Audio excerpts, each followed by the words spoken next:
우리는 이 빌립보서를 통해서 이 사도 바울의 솔직한 그러한 모습을 우리가 볼 수 있다는 거죠. 바울이라고 해서 무조건 위대한 사람이 아니었다는 거예요. 바울도 우리와 같이 자고 또 먹고 또 피곤하면 쉬는 성정이 같은 그러한 사람이었다는 것입니다. 다른 면이 있다면 하나님의 말씀을 가지고 자기 자신을 잘 정리했다는 거예요. 사람에게 있어서 이 신변의 변화는 중요한 문제입니다. 예를 들어서 어떠한 사람이 중요한 자리를 맡거나 또한 중요한 자리에서 물러나게 되면 벌써 사람들 사이에 소문이 쫙 퍼지고 또 수근수근 되는 사람들도 생기게 마련입니다. 바울에게도 이러한 신변의 변화가 있었다는 거예요. 자, 어떠한 신변의 변화일까요? 자, 우리 12절, 13절을 다시 한번 읽어보겠습니다. 형제들아, 내가 당한 일이 도리어 복음 전파의 진전이 된 줄을 너희가 알기를 원하노라. 이러므로 나의 매임이 그리스도 안에서 모든 12대 안과 그 밖에 모든 사람에게 나타났으니. 아멘. 네, 바울의 지금 상황, 바울의 형편이 어때요? 12대에 갇히게 되었다는 거죠. 감옥에 갇히게 된 거예요. 위대한 사도 바울이 복음을 전하다가 감옥에 갇히게 된 거예요. 자, 이 12대는 감옥을 말합니다. 그런데 보통 사람의 이 매임, 보통 사람들과 다른 한 가지가 있다면은 이 바울이 뭐라고 얘기해요? 나의 매임이 그리스도 안에서라는 거예요. 그리스도 안에서. 그러니까 나의 매임이 그리스도 안에서 매인 것이다.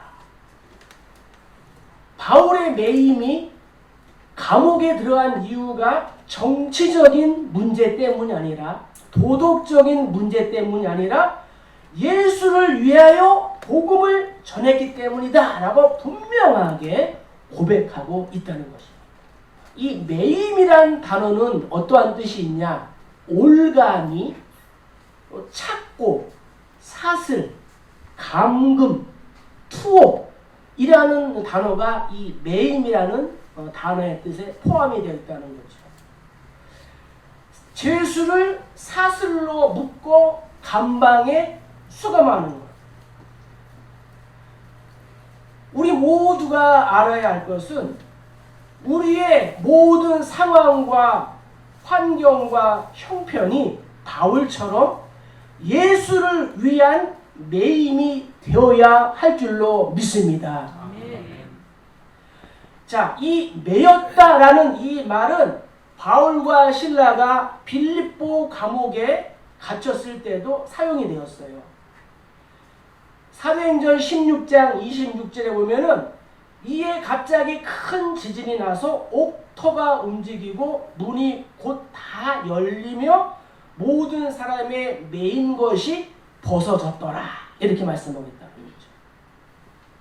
자, 바울은 3차 전도 여행을 마치고 이제 예루살렘에서 체포되어서 로마로 압송되는 그러한 과정 속에서 바다의 폭풍과 배가 난파되고 또 구조되어서 토인들이 사는 이 섬에서 지내는 등 갖은 이 고난을 겪은 후에 로마에 도착하게 되었습니다. 로마에 온 그는 2년 동안 이 감옥 생활을 하면서 이 빌립보서를 기록하게 된 것입니다. 당시 자료에 의하면은 죄수들의 수용 생활은 다음과 같았습니다. 죄수들은 대부분 지하 감옥에서 지냈습니다. 땅을 파고 그 밑에가 감옥이에요. 또 위에는 이 철망으로 이렇게 덮어놨어요. 그래 비가 오면 비를 맞고 눈이 오면 눈을 맞고 그래야 된다. 특별히 이 바울이 수감된 감옥은 시위대라고 합니다. 이 시위대는 황제의 직속 부대였어요. 또 황제를 경호하는 그러한 부대였습니다.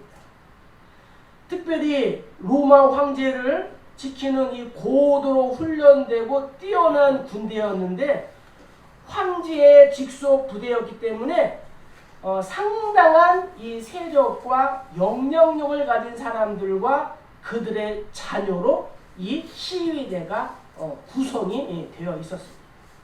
당시 군인들은 하루에 6시간씩 4교대로 하며 24시간 동안 이 제수를 지켰습니다. 죄수가 도망갈 수도 없습니다. 24시간을 지키고 있으니 어떻게 도망갈 수 있겠습니까?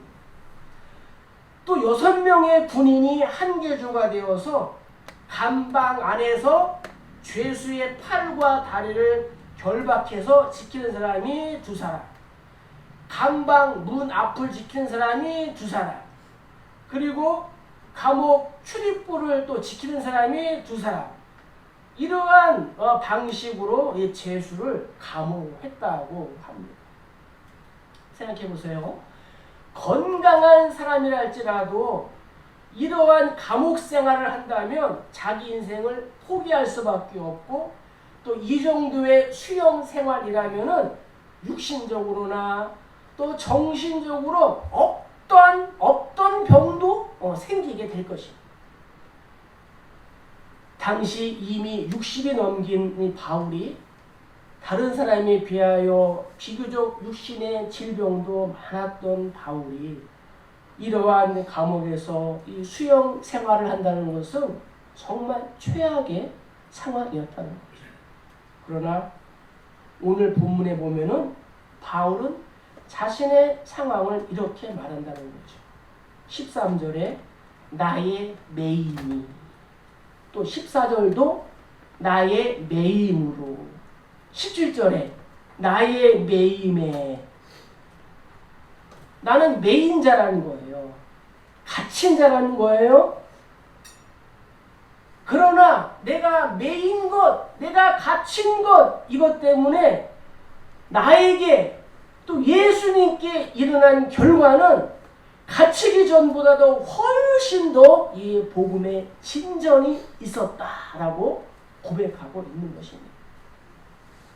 그동안 자신이 목숨을 바쳐 복음의 진보와 이 발전을 위해 살아온 이 복음이 오히려 갇히기 전보다 자신이 갇힌 동안에 더욱더 활발하게 왕성하게 전해지고 있다는 것을 보았다는 것입니다. 우선 바울은 자신이 시위대의 감옥에 갇힌 중에도 복음을 전했다는 거예요. 그것 때문에 로마 역사와 초대 기독교 역사는 로마 황제의 최측근인 이 시위대와 황제의 가족들, 로마 황실과 정부의 유력한 인사들 가운데에 기독교인들이 상당히 많았다고 전해지고 있습니다. 뿐만 아니라 이 바울이 감옥에 갇히자 상당수의 성도들이 제2, 제3의 바울이 되어서 어떻게 해요? 복음 전파에 헌신하는 이러한 결과들이 나타났다는 거예요.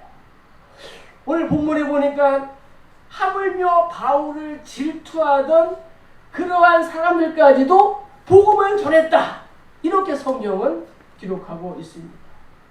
또한 성도들 중에도 연세 드신 이렇게 바울 사도가 저렇게 감옥에서 고생하며 복음을 전하고 있는데 우리가 어떻게 이렇게 편하게 있으랴 하면서 너도 나도 착한 뜻으로 그리스도를 전파했다라고 성경은 기록하고 있다는 거죠.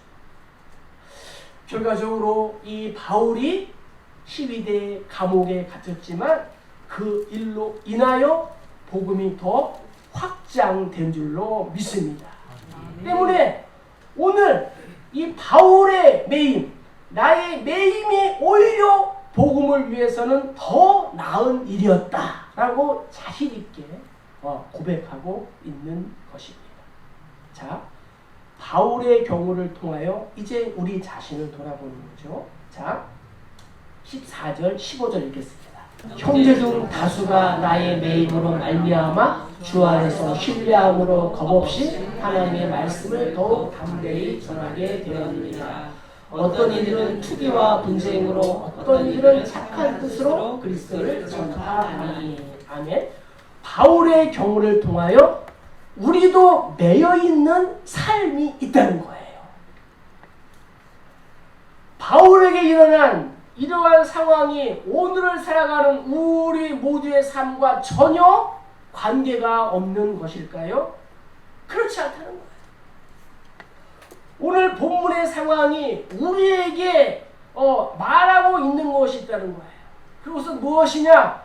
바울의 상황, 바울에게 일어난 그 일이 오늘 우리에게도 비슷하게 때로는 똑같이 일어나게 된다는 것입니다. 바울이 이 감옥에 갇혀있고 나의 매임이라고 말하는 것처럼 당시 사람들도 투기와 분쟁으로 또 어떠한 사람들은 착한 뜻으로 매여 있는 것처럼 오늘을 살아가는 우리 모두도 얼마나 많은 것에 매여 있냐 말이에요. 매여 있다는 거예요. 평생을 믿지 않는 남편에게 매인 사람, 믿지 않는 자녀들 때문에 매인 부모, 본인의 질병이나 사랑하는 남편, 아내, 그리고 자녀의 질병에 매인 사람이 있어요. 또한 장애에 매인 사람이 있습니다. 이혼이나 이별의 아픔에 매인 사람도 있어요. 가난이나 실패, 실직에 매인 사람도 있습니다. 숨기고 싶은 과거나 어떠한 아픔에 매인 사람도 있습니다. 그리고 열등감이나 내면의 상처 때문에 매인 사람도 있다는 거예요. 그리고 현재 내가 짊어진 인생의 무거운 짐에 매인 사람이 있습니다. 성공을 향하여 야망에 매인 사람도 있습니다. 이렇게 세상 모든 사람들은 한두 가지 안 매인 것이 없다는 거예요. 다 매여 있다는 거예요. 오늘 본문이 중요한 것은 이거예요. 바로 이 땅의 모든 매인 자들을 위한 복음이기 때문인 것입니다. 할렐루야. 즉 매여 있으나 우리의 인생이 매여 있으나 매인 그것 때문에 더 가치 있고 더 의미 있고 더 신령한 다른 것을 얻을 수 있다는 것과 현재 매인 그것 때문에 다른 것을 풀 수 있다고 우리에게 말하고 있는 거예요. 바울의 경우를 통해서. 바울을 보세요. 로마 제국에서 가장 삼엄하고 끔찍한 이 시위대 감옥에 갇혔습니다. 그곳에서 복음 전파 사역도 끝났고 아무것도 할 수 없는 끝장난 사람처럼 보였습니다. 그러나 오히려 그 일로 인하여 복음이 더욱 활발하게 살아 역사하는 흥망하는 그러한 기회가 된 줄로 믿습니다. 감옥에서 하나님의 반전이 시작된 줄로 믿습니다. 바울의 전도를 통하여 이 로마가 예수를 영접한 그러한 나라가 되었다는 거예요. 예수님께서 갈보리 십자가에 두 손과 두 발이 꽁꽁 매였지만 그 매임을 통하여 우리에게 영원한 자유와 영원한 생명을 주신 줄로 믿습니다. 아멘. 예수님의 매임이 없었다면 우리는 영원히 죽어야 한다는 거지. 이제 마찬가지로 오늘 나의 이 꽉 매인 상황, 답답한 이 상황이 또 다른 것을 풀어서 자유하게 하고 또 그것으로 인하여 다른 문을 열어주고 더 큰 이 축복의 문을 여는 기회가 되시기를 주의 이름으로 간절히 축복합니다. 아멘. 세계적인 가스펠 가수인 레나 마리아라고 있었습니다. 그녀는 스웨덴 출신으로 두 팔이 없고 한쪽 다리가 짧은 중증 장애인으로 태어났습니다. 태어날 때부터 이 장애라는 이 감옥에 매인 거예요. 장애라는 감옥에 갇힌 거예요. 그러나 신실한 크리스천인 이 그녀의 부모는 그녀가 장애를 뛰어넘는 유일한 길은 살아계신 하나님을 아는 것. 하나님이 딸에게 주신 무한한 이 가능성, 이 잠재력을 딸에게 알려주고 싶었습니다. 그 결과 레나 마리아는 두 팔도 없고 한쪽 다리가 짧지만 그 육체로 인하여 어떻게 했냐? 수영을 배웠어요. 십자수도 배웠어요. 요리도 배웠어요. 피아노도 했어요. 하물며 운전까지 했어요. 성가대 지휘까지 했어요. 못하는 것이 없는 사람이 되었다는 거예요. 3살 때부터 이 수영을 시작해서 국가대표로 세계 장애인 수영 선수권 대회에서 스웨덴 대표로 4개의 금메달을 땄습니다. 그리고 세계적인 가스펠 가수로 전 세계를 다니며 예수님의 사랑을 전하는 은혜로운 찬양과 이 간증으로 많은 사람들을 살리고 회복시켰다는 거예요. 레나 마리아는 신체의 장애에 매여서 신체의 장애라는 감옥에 갇혀서 아무것도 할 수 없는 사람이었어요. 그러나 그녀가 매인 것, 갇힌 것 때문에 자신의 달란트를 발견하고 세계를 다니면서 크리스천으로서 멋있게 당당하게 살아가게 된 줄로 믿습니다. 아멘. 볼 수도 없고 들을 수도 없고 말할 수도 없었던 삼중고의 여인 헬렌 켈러, 그 모든 것이 육신의 감옥에 갇혀 지낼 수밖에 없는 사람이었어요. 그러나 그녀 역시 예수로 말미암아 마치 날개를 단 듯 자유하여 전 세계인들에게 기억되는 사람이 된 줄로 믿습니다. 저들은 육신의 감옥에 갇혔지만 예수 때문에 갇히지 아니한 인생을 산 것이라는 거예요. 이러한 사람들과 성경에 등장하는 억울한 누명으로 감옥에 갇힌 요셉, 장인의 질투로 10년 동안 쫓겨다니던 이 다윗, 모함으로 사자굴에 들어간 다니엘 등 이들이 우리에게 말하고 있는 것은 무엇일까요? 저들과 우리 모두는 다 갇혀있는 사람들이라는 거예요. 매여 있는 사람들이라는 거예요. 그러나 그들은 매인 그것이 오히려 다른 문을 열고 또 다른 자유와 풍성함의 기회가 되었다라고 성경은 분명하게 우리에게 증거하고 있다는 거예요. 또한 저들의 삶으로 우리에게 증거하고 있습니다. 그러므로 현재 나의 상황이 갇히고 매여서 옴짝달싹할 수 없는 그러한 상황이라도 정말 이 매인 것이 또 다른 문을 열고 또 다른 하나님의 은혜의 자리로 나를 인도하는 그러한 길이라는 것을 믿으시기를 주의 이름으로 축복합니다. 아멘. 매인 그것 때문에 더 큰 일을 보았던 이 바울의 위대한 신앙이 오늘 나에게도 있기를 주의 이름으로 간절히 축복합니다. 아멘. 자, 마지막으로 우리 23절, 24절 읽겠습니다. 내가 그 둘 사이에 끼었으니 차라리 세상을 떠나서 그리스도와 함께 있는 것이 훨씬 더 좋은 일이라 그렇게 하고 싶으나 내가 예수님에 있는 것이 너희를 위하여 더 유익하리라. 아멘. 모든 사람들은 또 죽음에 매여 있다는 거예요. 저도 죽음에 매여 있고 우리 모두도 죽음에 매여 있다는 거예요. 우리에게는 이 육신적이고 인간적이고 세상적이며 이 현실적인 매임에만 있는 것이 아니라는 거예요. 나를 메고 있는 최후의 것이자 가장 강력한 것이 우리 앞에, 내 앞에 있다는 것입니다. 그것이 무엇이에요? 성경은 사망, 죽음이라고 말씀하고 있습니다.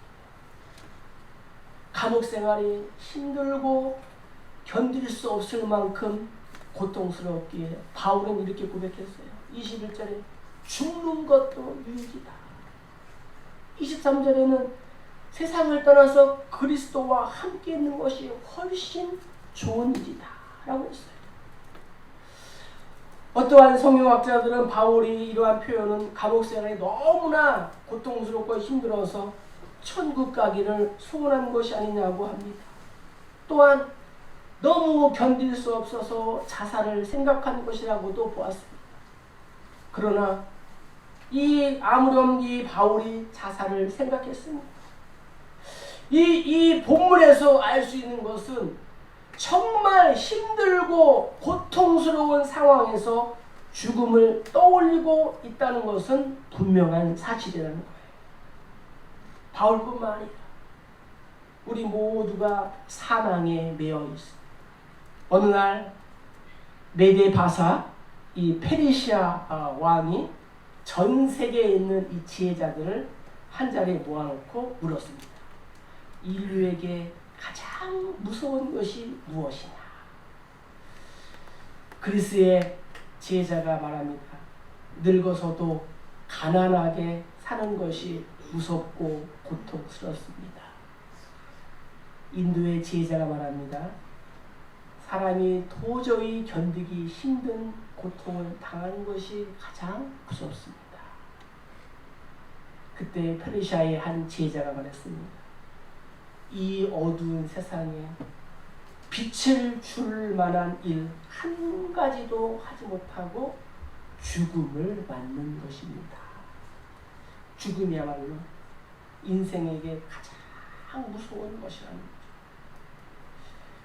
미국 캘리포니아 주립대학교의 패티슨 교수와 또 마린 호스피스의 책임의사인 윌리엄 레모의 조사에 의하면은 임종을 앞둔 사람들이 죽음에 대하여 가지는 두려움을 크게 9가지로 이렇게 구분했습니다. 죽음이란 그 다음을 알 수 없는 것이기 때문에 두렵고, 홀로 가고 홀로 남겨지기에 두렵고, 사랑하는 이들과 떨어지기에 두렵고, 자신의 육신을 잃는다는 생각으로 두렵고, 더 이상 자신이 마음대로 할 수 없기에 두렵고, 정신적, 육체적 고통이 따르기 때문에 두렵고, 자기의 주체성을 잃을 것이라고 해서 두렵고, 퇴행 때문에 두렵고, 진실을 말해주지 않는 것 때문에 두렵다라고 이렇게 발표했다는 거죠. 지난 주간 제가 자주 가서 식사를 하는 식당이 있었습니다. 한 달 가까이 문을 닫은 것 같아요. 그래서 혹시나 하고 토요일에 식사하러 가니까는 문을 열었어요. 여 주인이 울먹이며 하시는 말씀이, 본인이 한쪽 눈이 어두워져가지고 사물이 잘 안 보인대요. 그래서 동네 병원 가니까 큰 병원에 가라. 그래서 인천에 있는 큰 병원에서 수술을 하고 퇴원해서 며칠 안 됐는데 남편분이 갑자기 배가 아프다고 해서 동네 병원에 가셨다고 합니다. 동네 병원에서 아주대병원으로 가라 해서 아주대병원에서 응급실에서 이틀을 보내고 중환자실에서 3일을 보내고 5일 만에 소천하셨다고 합니다. 딸이 결혼을 해서 이제 손녀를 낳아서 1년도 안 돼서 이 남편분이 소천하신 거예요. 남편분이 술, 담배도 하나도 안 했습니다. 아내와 딸이 같이 식당을 하니까 아내를 도와서 시장도 가서 장도 보고 도와주던 남편이 67세라는 젊은 나이에 소천한 거죠. 아내도 딸도 갑작스러운 남편과 아버지의 이 사망에 매인 거예요. 갇힌 거예요. 이제는 육신의 사망보다도 영적인 사망에 갇히지 않도록 제가 기도하고 있습니다만은, 그렇지 않아도 목사님을 찾아뵙고 말씀을 드리려고 했는데 목사님이 때마침 잘 오셨다라고 말씀하시더라고요. 장사를 접어야 하나, 어떻게 하나, 그래도 걱정해주고 또 찾아주는 단골 손님이 계셔서 해야 되겠다라고 해서 용기를 이렇게 주었습니다. 이렇게 우리 인생을 최후까지 강력하게 붙들고 매고 있는 것이 바로 이 죽음이라는 거예요. 그러나 성경은 우리에게 무엇이라고 말합니까? 우리가 육신의 죽음에 매인 존재 같으나 사실은 그 죽음에 매이지 않았다라고 분명하게 말씀하고 있습니다. 왜 그래요? 예수께서 이 죽음의 권세를 이기시고 부활하사 승천하심으로 우리에게 그것을 입증해 보여주셨기 때문이라는 거예요. 예수 그리스도께서 이 부활의 첫 열매가 되신 줄로 믿습니다. 그래서 무디는 죽음에 대하여 이렇게 말했습니다. 무디가 말합니다. 여러분, 어느 날 신문에 이 무디가 죽었다는 기사를 읽게 될 것입니다. 그러나 여러분은 그 말을 믿지 마십시오. 나는 죽은 것이 아니라 지금보다 더 좋은 곳에서 영원히 잘 살게 되었다는 것뿐이니까요. 이렇게 말한다는 거예요. 한 번 죽는 것은 사람에게 정해진 것입니다. 이 땅에서 누구도 이 죽음을 피할 수가 없습니다. 그러나 예수를 믿는 사람은 영원히 사는 법을 알고 있는 사람이라는 거죠. 예수님께서 회당장 야이로의 죽은 딸을 살려주셨습니다. 나인성 과부의 죽은 아들도 살려주셨습니다. 죽은 지 사흘이 지난 냄새가 나는 나사로도 살려주셨습니다. 구약의 엘리사도 수넴 여인의 죽은 아들을 살렸습니다. 바울도 예배 시간에 창틀에 앉아서 졸다가 떨어져 죽은 유두고를 살렸습니다.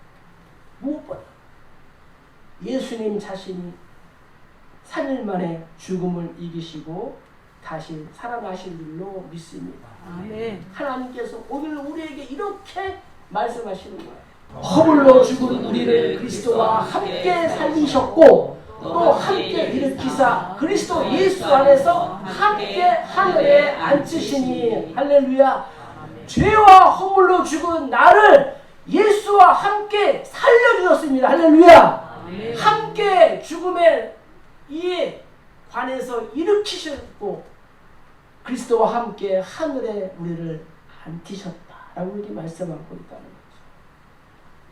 죽음조차도 나를 가둘 수 없는 이 특별한 은혜를 받은 사실에 감사하는 우리 모두가 되기를 주의 이름으로 축복합니다. 아멘. 현재 나의 인생과 가정과 건강과 물질, 직장과 학교 등에서 나를 가두고 올가 매는 것들이 많고 또 그로 인하여 실제로 갇힌 상황에 내가 있다 할지라도 낙심하거나 좌절하지 않기를 주의 이름으로 축복합니다. 아멘.